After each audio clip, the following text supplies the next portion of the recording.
Like, I would feel solidarity and pride with a 95% low crime, high productivity black city, or several in the United States. I wouldn't be like, we need to get in there and diversify it. I'd be like, no, let them do their thing. And if a bunch of Caucasians want to go in the woods and milk goats alone, shut up. We've underestimated how central tribalism, like ethnic tribalism, is to the human condition. And in trying to demonize it, we've repressed it to the point that it's now coming back with a vengeance. But it's not innately evil. You can still have in-group preference, a desire to preserve your culture and way of life, and have solidarity with a community of people who are like you, while respecting other groups. And like, let me just say, white people don't care if black people want to be left to their own devices. I promise. Greenwood, Tulsa, Oklahoma, otherwise known as Black Wall Street, 300 plus residents unalived, 1,200 plus homes burned to the ground, many of which never to be rebuilt. Rosewood, Florida, 1923, 6 black residents unalived, town burned down, residents of said town fled, never to return. Elaine, Arkansas, 1919, 300 plus residents unalived,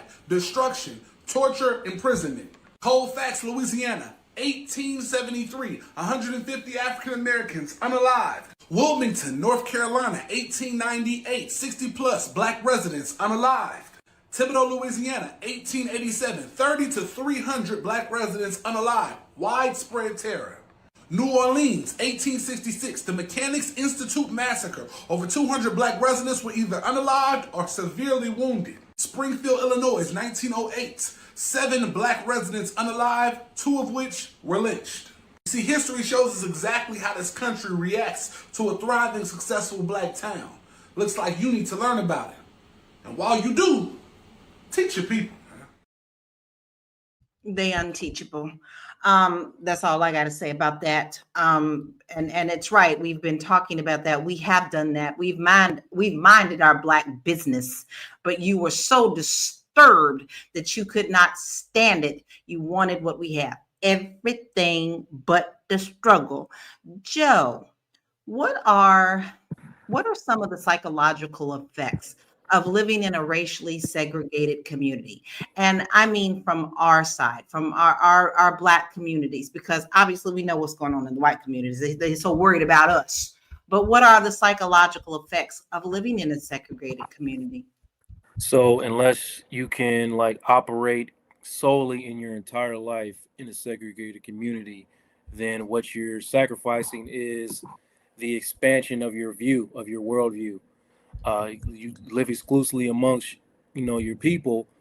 That sounds great, but what it can lead to is, like I said, a narrow worldview, making it harder for anyone to like develop understanding and empathy of other situations.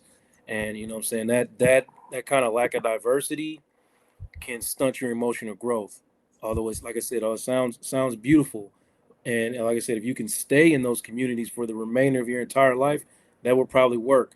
But if you go out into the real world and you have not expanded your worldview, then you will suffer. More than likely, you'll suffer. So, I mean, I understand, the desire for it, but as historically, like that has not worked out for anyone. I can see that. Now, I know y'all all know that our viewers, our family out there, I want to hear some more from you.